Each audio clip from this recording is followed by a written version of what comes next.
Steve Smith, you're up. Tanisha Banks, you will follow behind Steve Smith.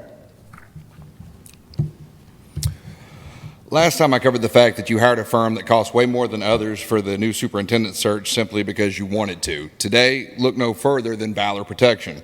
In May, you approved a $3.5 million budget for 1 year to put unarmed security officers in elementary schools, which I found ironic because I proposed to each and every one of you multiple times last year a program to put volunteer retired police officers and vets in schools at no cost for the same purpose.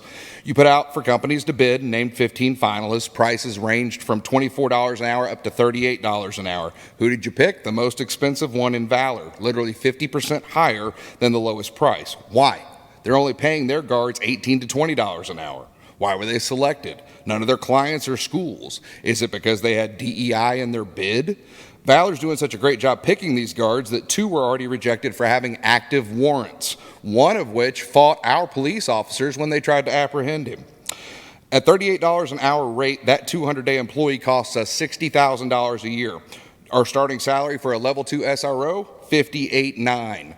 Therefore, you could have hired 59 new SROs with that money instead of unarmed former McDonald's employees.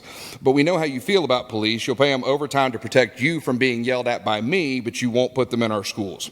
So once again, you've raided taxpayer dollars for your own personal vision.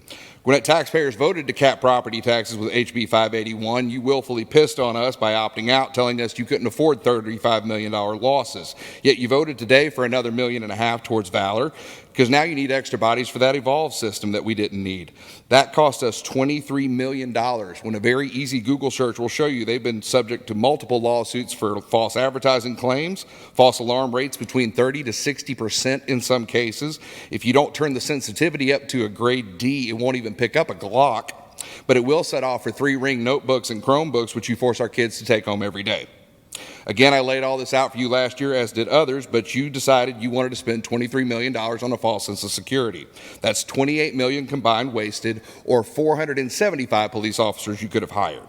You don't get to keep using our tax dollars for your own personal charity fund. Gwinnett County states on RFPs, award will be made to the lowest responsive and responsible bid. We, the taxpayers, ask that GCPS policy become this as well. No more raiding the piggy bank to steer overpriced business to your friends. This isn't the will or the vision of the people. This is the vision of Adrian, Therese, Rachel, and the Steves. Poorly informed voters putting you guys up there doesn't mean you're qualified to make these budget decisions.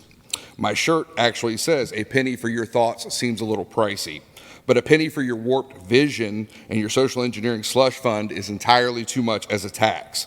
That's why I and the people I know will be voting no to ESPLOST in November. The free ride's over. You need to learn to live within your means, like the rest of us who can't steal it from our pockets.